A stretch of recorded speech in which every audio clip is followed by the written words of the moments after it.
Hello, and welcome to Student Voice. I'm Nadia Herrera. Becoming an author wasn't something Isela Arredondo planned when she began training for massage therapy at Chattanooga State. But you never know what opportunities will present themselves if you keep your eyes open and believe in yourself.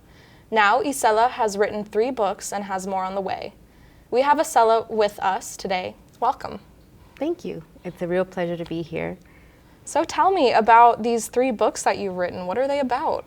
Well, they're about, I have 2 that are about my child or a child.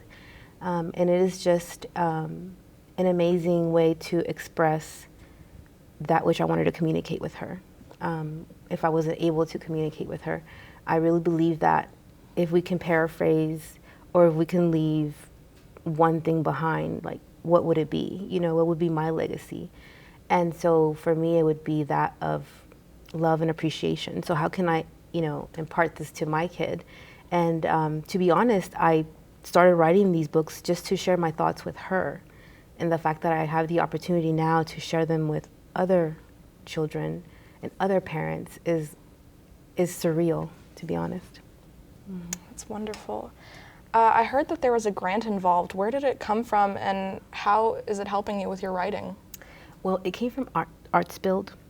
It is a wonderful nonprofit that supports artists of all different,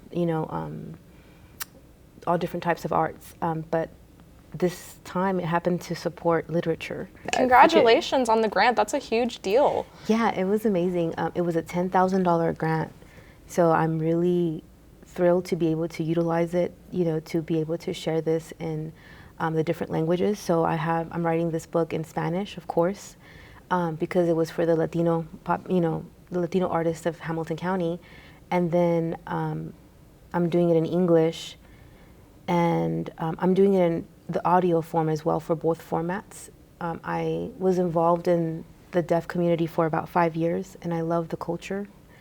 And so I wanted to go ahead and make sure that was available to the hearing impaired or the visually impaired as well. So, and another reason why I wanted it to be in audio was because my personal experience, my grandmother was illiterate, and she didn't read to my mother, who was the youngest of 16, and therefore my mother who is literate, never read to me. And I feel like there are so many bonds and so many opportunities that were missed because something so simple as a bedtime story.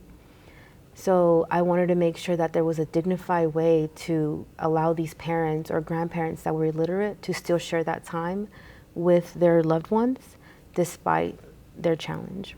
Yeah, for sure. And I can definitely see where that connection can be so important for people. So how did you get here? You mentioned that you are part of the Latina community. So where do you come from, and how did you find yourself in Chattanooga? Yeah, that's a long, interesting story. I was born in Guadalajara, Jalisco, and I migrated here October 27th, 1991. My mother brought us here, and we lived in California, and we lived in LA for a while and different places, but the areas that we lived hardly had any trees. But we had an aunt in Chattanooga, and she was like, "You have to come here, there's so many trees." And so we moved from California in 1998, I don't know the month because I was lost probably, all the way to Chattanooga. And at first, the culture shock. It was like, please take me back. Please, I want to go back to LA. But when I realized what this community was about, the family orientation, its tight-knit, groups and supports, then I now call this my home since 1998.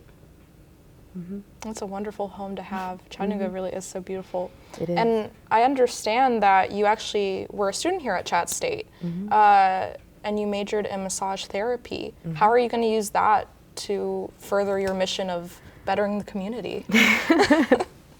Growing up, I was told by a very wise individual, never put all your eggs in one basket. So my books were my passion, and they are my passion to share my love with my kid. And not only to share that with her, but sometimes I feel like I'm writing to her, for her, and then sometimes I feel like I'm writing to my own inner child, the things that I needed to hear. But then when it comes to the massage therapy portion of of my life, that's, you know, my other basket. I love people, and I've been in medicine for 10 years. I've been in the medical field. I'm trilingual, so therefore, you know, I was going to be in medicine because I speak Spanish. But I just saw our health system, and I saw what I wasn't able to do to help the people, because my job was to maintain their level of quality at whatever level of quality that was. My last job in medicine was in a dialysis clinic, and I saw so much suffering, and I said, I can't maintain this. Can I help it? What can I do different? Therefore, I sought out massage therapy. That's really great. Mm-hmm. Did you want to talk about the... Sure. Yeah. Yeah, so I look forward to opening my own spa, because I want to change, the world, and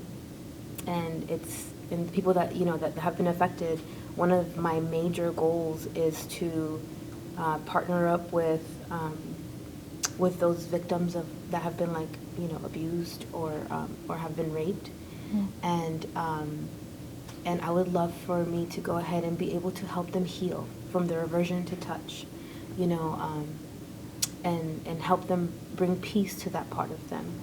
So I know that it would require for me to close my entire business for an entire day or two or whatever, and I just can't require or ask of that of anybody. So in life, if I want to see something happen, then I just become that, I just make that change myself. If I'm able to help one person, then I've achieved my goal. That's beautiful. All this work that you're doing through your massage therapy and through your books for your daughter, just for the greater community of Chattanooga, is wonderful. And it's so amazing to see such a strong Latina woman doing these things, for so many people and so many reasons. Is there anything that you want to say to anyone out there, that is lost or struggling to find what they want to do to help others, or, any advice you just want to give to anyone? Be true to yourself and show appreciation for everything, because I am who I am, not because I was born this way or because I was brought up, in this certain pattern to fit this mold. I recognize that I am who I am because of those that supported me growing up, those who invested in me. So if I tell you that I'm paying it forward, I'm lying to you. I've been in deficit forever. I'm just paying it back. So for anybody who is looking for their motivation, look at who's helped you. How did they change your life? How do you stand taller because they influenced you to be a better you? Did you fall and did you get up? And appreciate that fall and appreciate that bruise, because it'll remind you not to fall again. Or if you do, then you'll know how to get up again. So I think be patient with yourself, accept that you're perfectly imperfect, and that, just be appreciative and pay it back. Well, this has been such a wonderful conversation. Is there anywhere that, people can find you? Or I know you mentioned that there's opportunities with the Arts Build grant, if you want to talk about that. Yes, please go ahead and go to their Facebook page, their Instagram. Arts Build is a wonderful, wonderful support for this community. And go to artsbuild.com, and then you can even not just find me, but the other recipients. There was 4 other recipients there as well. What they're about, what they're supporting. So it'd be really great. Yeah, just go to artsbuild.com. Thank you so much. You're so welcome.